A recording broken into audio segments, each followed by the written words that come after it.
2 अक्षरांचे लक, 2.5 अक्षरांचे भाग्य, 3 अक्षरांचे नशीब उघडण्यासाठी 4 अक्षरांची मेहनत उपयोगाला येत असते.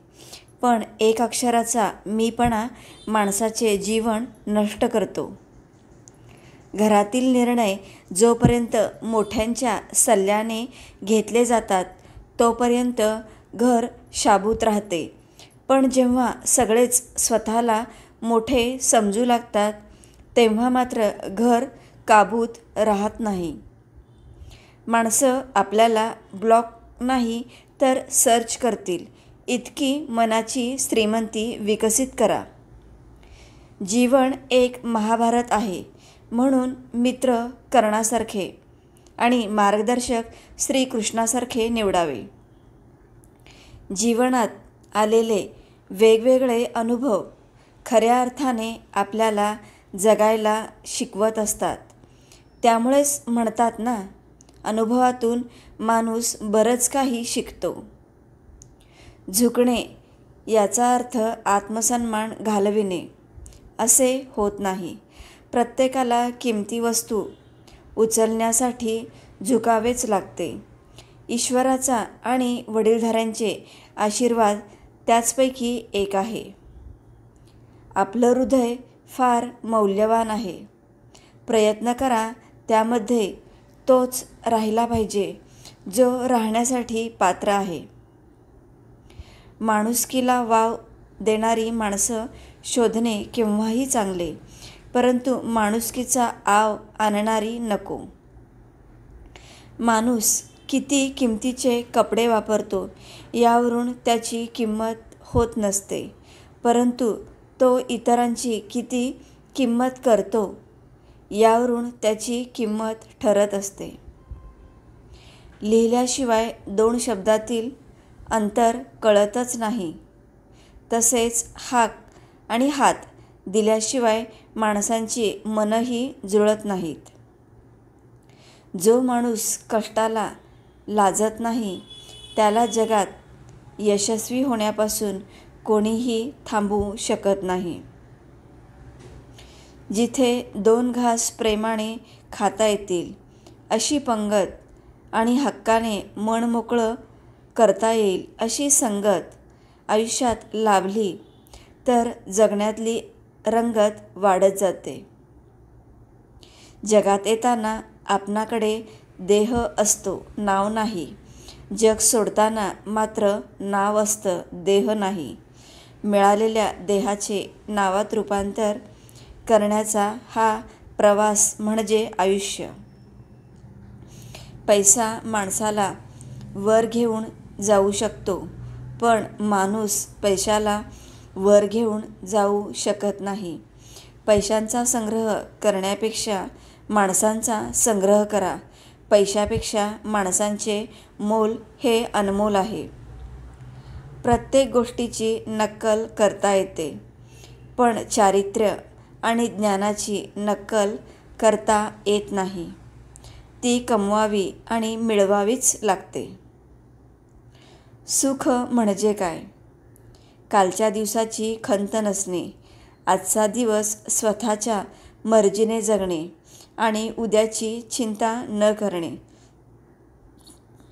जगण्याच्या स्पर्धेत हेच शिकायचे असते की जिंकलात तर आवरता आलं पाहिजे आणि हरलात तर सावरता आलं पाहिजे. जीवन आणि जेवण सगळा पोटासाठीचाच खेळ आहे. कुणी उपाशी तर कुणी तुपाशी. हा तर नियतीचाच डाव आहे. लढला तो जगला, हरला तो संपला. इथे तर जगण्याला भाव आहे.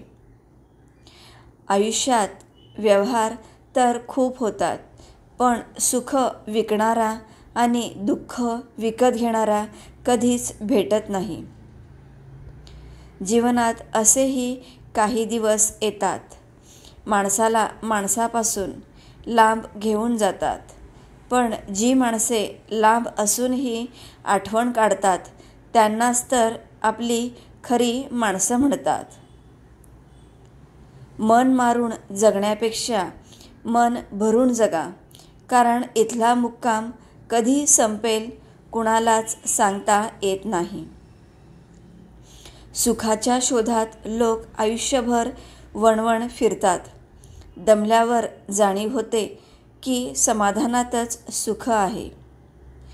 लॉटरी फक्त पैशाचीच, तर जीवनात चांगल्या माणसांची साथ मिळणे ही सुद्धा एक लॉटरीच आहे. सुख माणसाच्या अहंकाराची परीक्षा घेते, तर दुःख माणसाच्या धैर्याची. दोन्ही परीक्षामध्ये जो उत्तीर्ण होतो तोच माणूस जीवनात यशस्वी होतो. अपेक्षा आणि समाधान यात अंतर एवढंच की अपेक्षा माणसाला दुःखात ठेवते आणि समाधान माणसाला सुखात ठेवते. कुणाची तरी खरी स्तुती करायला आणि सत्य स्वीकारायला काळजाचा धनवान असावं लागतं. जिथे चुकतंय तिथं खरं बोलण्याची हिंमत ठेवा. जगाला नाही पण मनाला नक्की समाधान मिळेल. परिस्थितीमुळे माणूस स्वभाव बदलतो, नाहीतर माणूस कालही तसाच होता, आजही तसाच आहे. दुःखाची झळ आणि वेदनेची कळ त्याच लोकांना जास्त जाणवते जे प्रामाणिकपणे सरळ साधं आयुष्य जगत आलेले असतात. नाती तीच खरी असतात जी एकमेकांवर रुसतात, रागावतात, भांडतात, पण साथ कधीच सोडत नाहीत. जीवनाची प्रत्येक सकाळ अशी जगा की आपण नसल्याने प्रत्येकाच्या मनात आपली ओळख काहीतरी सांगून जाणारी ठरली पाहिजे. सगळेच धडे शाळेच्या पुस्तकामधून शिकायला हवेत असे काही नाही.